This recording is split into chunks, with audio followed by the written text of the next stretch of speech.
Morning guys, Moorhuhn here. Today we are taking a look at how to level the Stormbear Druid. But if you're more of a written guide person and don't want to watch the entire video, you can, well, put this video on mute, put it in the background, go into the description and check out this Reddit thread. Here I have, worked out the entire thing in a written guide with all the links, all the informations, everything you need. So feel free to get this for your league start, for your cycle start, and go into all the details you need. Watch the video anyways, because I might drop some additional information here or there, rambling about stuff, and yeah. Well, but before this goes too deep, let's take a look at all of the planners I have prepared for this. So let's go. The beginning of the guide starts right where the game is, at level 0.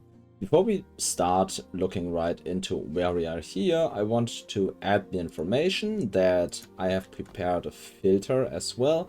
This is a very light filter that has some level restrictions and stuff like that, and filters your gear for certain pieces, and at level 10 hides all rares that do not fit into specific informations, like specific gear. So if you do want this filter, I'll drop a link in the comments. However, this is not an endgame filter, and I would recommend to either get your own one in the endgame or edit this one.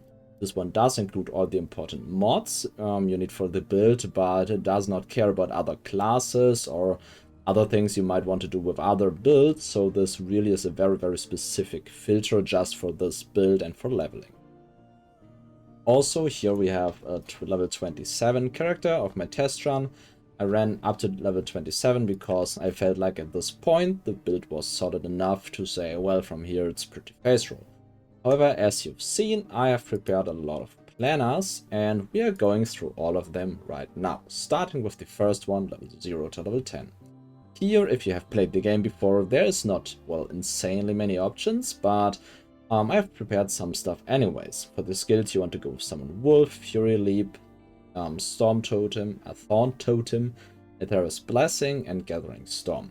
There are a lot of other options you can level with, but here I just want to showcase one path that very smoothly transitions into the build we are going to play in the endgame. Please don't think this is very annoying. So yes, let's get into it. The skills, the first one you want to specialize is Gathering Storm. There on the left side you go into Concentrated Storm just to get more damage output out of the build. Then you want to have Fury Leap also with Panther Strike just to have a better cooldown recovery. Fury Leap will drop in and out of the specialization every now and then to make space for more important skills, but usually when we do have slots for it and we don't need them, we put it in to just have a slightly better traversal skill, because generally throughout the campaign we are killing so much that we are very overleveled. I was most of the time like 1 level above the zone, while when I level usually I'm like 4 levels below the zone, so that was very unlikely for me, or very unusual, that better, so that I would probably try to kill a little less in the future and just try to lead them or purely more. Then we have Thorn Totems that assist with single target, and Aether's Blessing that, well, helps if we do drop low. Gathering Storm is the skill I mostly am using for, well, playing until we get better options, but some people do not like it so much, so generally you can really use anything you have in your disposal. Use Temper Strike, use Swipe, both very solid options early on, so yeah, just do whatever you like, what you prefer. For the passive tree, we start up with Attunement and Strength. Both of these are good, as both of these scale our damage in some way or the other, so just pick up as you go. And this pretty much sums up the passives and the skills. With the gear you just want general damage, like elemental damage, lightning damage, attunement, strength. Move speed and cooldown recovery are very good and are getting more important throughout the run. If you happen to drop a Gathering Storm body early on, this is a very nice boost to get some more skill points early. I did happen to get one, but this is not very likely, but if you get, it's very nice. Then let's proceed with the second part, the level 10 to level 20. Here we are getting a bit more comfortable with another very strong companion. We swap to Summon Storm Crows, who are a very nice addition during leveling. Aspect of the Crow gives us spell lightning damage and melee lightning damage per stack, which these just give you as a buff, which just act as a nice damage amp. Also, the Stormcrows themselves deal quite a bit of damage and have a very strong ability in the Summon Stormcrows spell right after. We can quickly jump in some area. I have actually even done a monolith on this character at level 27, so you could technically go for a full campaign skip with this, even on season or cycle or whatever you want to call it start. But I personally am a big fan of just doing the campaign at least once in the beginning, so this is just how I prefer to play in the beginning. You wait for it, and the Crowstorm is an ability where your Crowstorms just gather a lightning bolt onto the ground, and the more of the crows you have, the stronger the bolt. This also advocates for a very interesting technique now that we can actually respec the passives, that we could make the beginning with the Beastmaster tree, because we get one additional companion, or start with the Shaman tree, as the Storm Totem also is a very good leveling option. However, I do want to keep it very simple, so we are not going to do these in this variation of the build. Then we have Fury Leap, which is not specialized in this version anymore, as we just use it for traveling. Gathering Storm keeps its specialization, and we still take these nodes, and then we get one Stormbolt Shock Chance node, as this is a very nice damage increase, and go for some attack speed here. We still run summon Thorn Totems and Eterous Blessing, though I barely use Thorn Totem anymore at this point. The gear pretty much is the same, you just want attunement, movement speed, cooldown recovery, and then just some damage mods on your staff. For the rings, I try to get silver rings early on, as the movement increase is just very nice for getting through the campaign a lot faster. The helmet doesn't really have anything special at this stage. Then we are heading into third variation, level 20 to level 35, which is the point where the character of my test run is right now, and you can see the bar here changes quite a bit.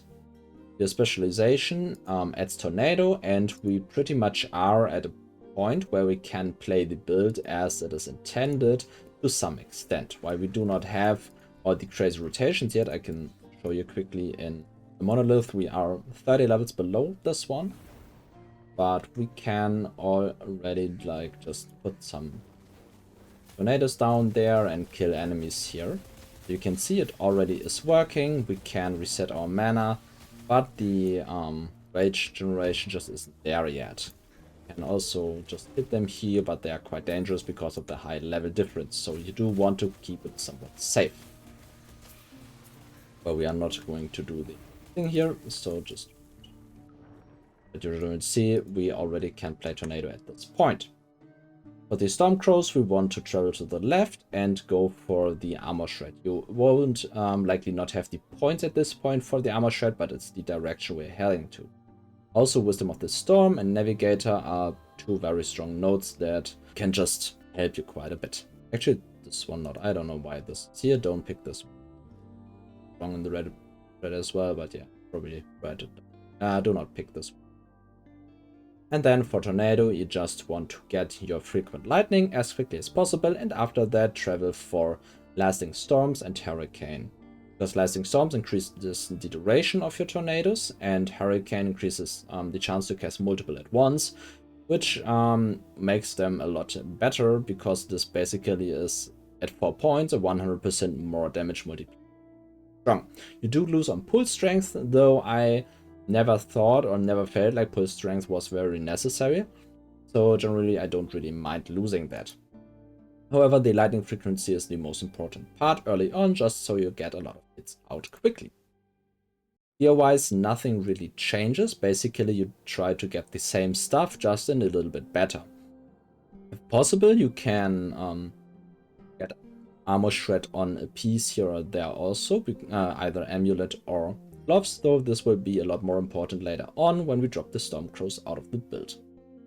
For the passives, We just go fairly deep into the shaman tree at this point because the early nodes here are very strong and the druid doesn't provide all that great bonuses in the early stages. We will respec a bit later on, but let's get to that later. The next part is the 35 to 50 section, where this is about level 45 here. The gear pretty much exactly the same, just get the same and better, nothing specific changes here. At all of these times, of course, there's a lot of uniques you could drop that benefit the build. And I would advise, if you drop a unique, just take a look at it and see, does it have lightning damage, does it have resistances, attunement maybe. There's a lot of uniques and I don't want to go through a list of like these 50 uniques could be good for you while leveling. So I just give this list of items and mods that might be helpful to you. And if you go through all of this stuff, you should be able to figure out if a unique is good for you or not. So then we have the passive tree, which further goes into the shaman tree and finds its culmination at Avatar of Thunder. This one adds flat damage to spell, which is a very strong stat early on, as we do not have as much flat damage from our weapon. So this just gives a lot of damage. Also, we are getting penetration through attunement, which is another nice damage boost. Then we pick up the first couple of nodes in the druid tree and then proceed further here with more points later on. For these skills, we now add Fury back into the mix, get our cooldown recovery, get immunity while leaping, just reduce the mana cost a bit, and then go for global spell damage to further increase our total damage while just traversing the area. For Gathering Storm, we add Lightning Strikes twice for basically 20% more damage multiplier. Actually, it might be even more, but I'm not sure if Lightning Strike twice actually can trigger off of itself. I'm not sure about that. That might be possible, but it is at least 20% more damage, so very worthwhile. Then we proceed to get Excited Bolts and get some mana into the build, because this one is a very big more multiplier to the build. For Stormcrows, we finish up the Shred and then just increase the chance for the Shred. Again here, don't take Navigator, it's actually not good. For Tornadoes, we want to add Aspect of the Storm because it gives some movement speed. Also finish up Hurricane, and yeah, that's pretty much everything for these skills. Did I forget anything? I don't think so. You can see I don't have any of the original spells anymore, and even Gathering Storm we are not using. Proceeding into the next section of the build, well, now slowly getting into the end game or end of campaign, I started to add a couple of uniques you could look out for. Especially Hands of Judgment. If you get these with a strong roll early on, they can have up to 16 attunement, which is a tier 7 mod. So if you get these early on, 16 attunement is a very big boost to the build.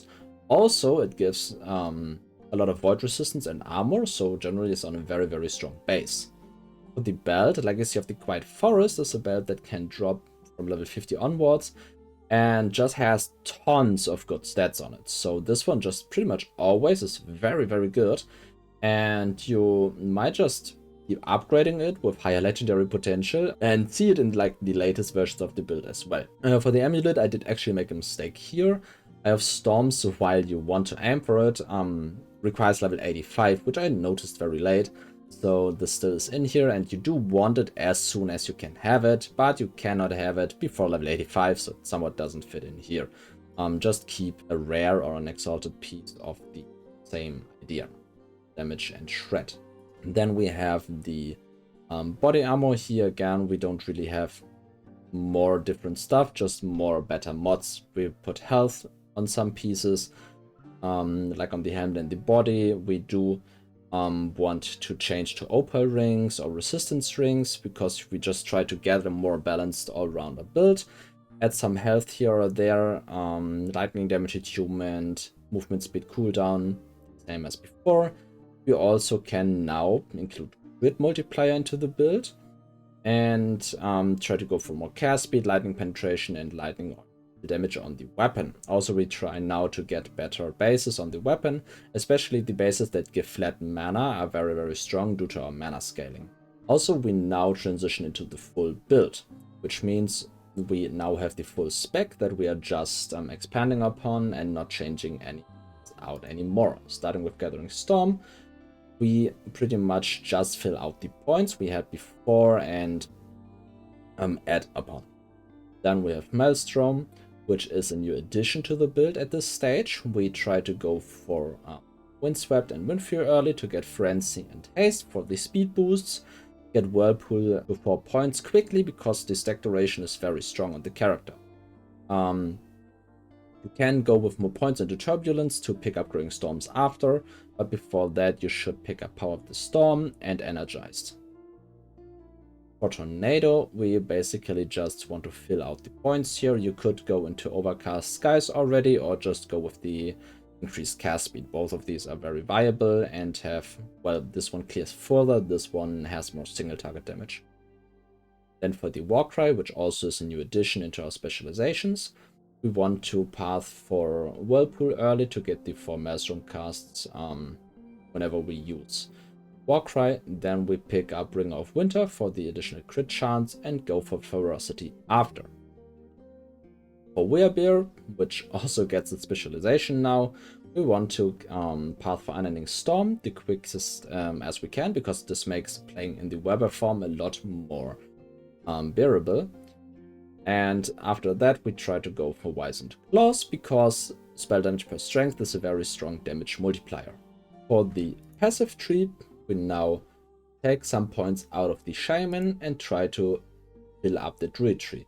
You want to take out the Shaman points as soon as you can reach Rageborn 8 points, because the Rage gain on crit is a very, very strong node that keeps your Rage up all the time while running in the Werebear form, which means that when you transition back into the human form, you will have all of your mana back instantly. The other nodes on this tree is just attunement and cast speed and crit and all of this stuff. Also here we have Health Leech on crit, which is a very, very strong bonus to the build as well. This sums up the early end game, and now we approach, well, the late game variants of the build, and pretty much where the options just branch out into infinity. Though for this I just want to keep a straight path of the build, so you can just continue with our current direction and have a very familiar setup. Here I started including idols with mods you should look out for: flat damage to Stormbolt, lightning damage, spell damage, lightning damage, health, spell damage, and so on. Overall there's a lot of good notes here, but spell damage and lightning damage just are pretty much the best contenders you have. One thing you should look out for, though we do not know how hard these are to obtain yet, but if they are reasonable, you should try to incorporate the Last Beer set early on or as soon as you can, because the set pieces give endurance threshold per strength and 30 strength, which is just a ton of stats, and the body armor and the gloves, while having strong unique pieces, it should be worth to go with the beer set before you have like 2 or 3 legendary potential items, and just run with a rare or exalted piece here.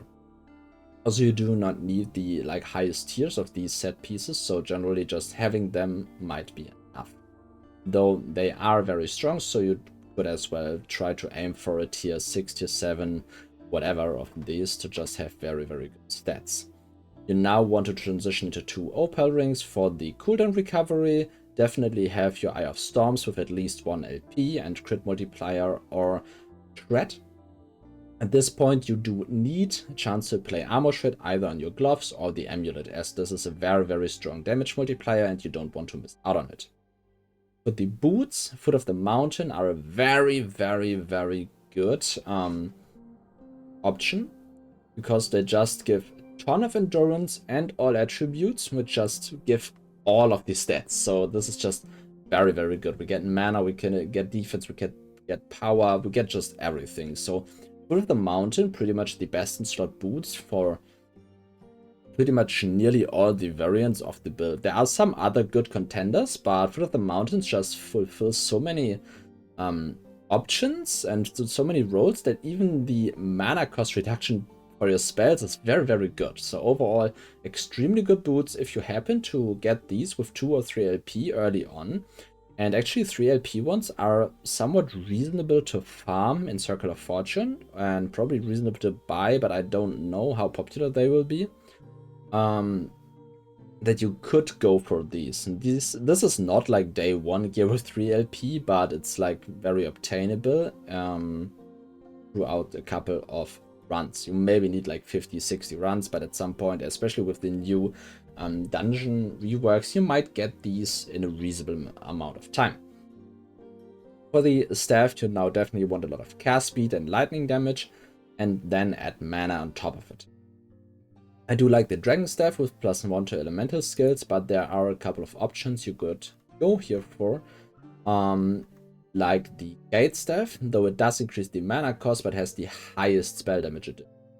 Also, you could go for Temple Staff, which has mana regeneration, which is very nice, or go for the Crystal Staff, which has flat mana. All of these options are very good. For the Relic, you do have quite a bit of options. Generally, you could just go with a rare here, but if you do want to have a unique, which is very interesting, you could either go for a dedication of the erase, which is very, very good, or if you want to experiment a bit around and be a little bit more extreme or complex, go with Oceanus Sphere.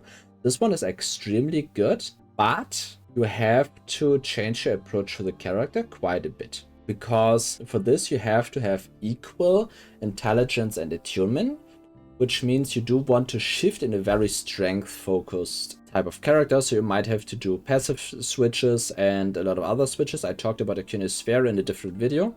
Technically, extremely good option early on, because it also has a very, very good chance for 2 and 3 LP, which means you generally can get whatever mods you want on it very early on. But it might be difficult to get intelligence, attune, and attunement to the same level, because here you see it's a 130 difference. So yeah, you might want to shift all the attunements into strength and drop most of the attunement points on your passive tree. But as I said, this is a different approach to the character, and I want to keep this simple, so we drop it out. For the skills, we just finish up with Clouds on the Horizon on Gathering Storm to have a wider target area. We do the same on Tornado with Overcast Skies. Maelstrom, we just get a couple of options here, which are very interesting. We have Growing Storms, Energized, and Essence of Debris. All of these have their own purpose, and you can choose 2 of your likings. So either you want to have more Maelstroms up for a better crit, you want Energized for a little better target, for a little better clear, because it just hits more enemies, or you want to go for Essence of Debris, which stuns enemies and also can stun bosses, which could make your early game boss experience a lot better, especially while you are a bit squishy if you do play a very damage focused variant, because you can just stun lock some bosses out of most of their animations, which is very, very strong. For Warcry, we now just pick up the crit nodes and then just pick all of the utility, like Cleansing Ailments, and get Shallow Breath. This actually should be picked up fairly early on, because the 5 seconds cooldown is just very, very good. And then for the Webber form, we just finish up picking all of our damage nodes here, and put our remaining points into Invigoration to just keep our health and rage up during boss fights, which just adds a lot of survivability due to the large amounts of hits we are getting out of our enemies. This is pretty much the final passive tree. You end up getting Hide Skin and all of the remaining points, getting crit multiplier after transforming, and then getting back the points into the Shaman tree. This, I do think, sums up everything I wanted to talk about in this video. This should get you right into the end game, and from here you can experiment around with the build and should have a nice understanding of how everything works. So if there is anything I have forgotten, feel free to let me know and drop it down in the comment sections and ask. I'll try to answer everything everywhere, so thanks for watching. Don't forget to subscribe and like, and see you in the next one.